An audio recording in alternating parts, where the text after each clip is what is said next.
At være ung nu i Danmark giver en masse frie valg. Vores samfundsopbygning gør, at de unge selv kan vælge og tilvælge, hvad der gør dem glade. De kan selv vælge det fundament, de vil lægge for resten af deres liv. Vores journalist har i dag fanget Frederik i byen, som uddyber en del af de valg, han træffer. Jeg føler, at jeg har meget frihed til at vælge det, jeg gerne vil efter.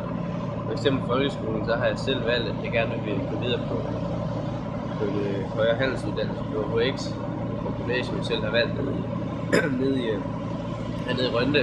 Der føler jeg, at jeg selv har meget frihed til at vælge, hvad det er, jeg gerne vil. Der tager jeg meget selv de valg med. Jamen, jeg tager generelt bare selv alle mine valg, altså. Der er ikke rigtig noget, som jeg ikke selv bestemmer jo. Så der er selvfølgelig noget, mine forældre, de bestemmer over, men ellers har jeg selv min egen valg frihed til. Jeg ser det et fordel, at man måske meget lettere kan planlægge sin egen hverdag, og hvordan den skal forløbe.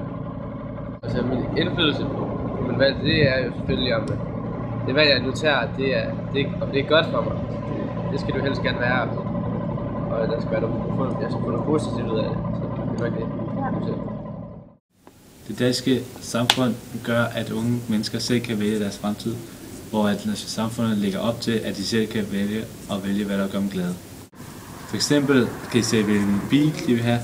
De kan selv bestemme, hvor de vil bo, hvad de vil lave, og hvor de eventuelt vil gå i skole henne efter deres repræsentative skoler.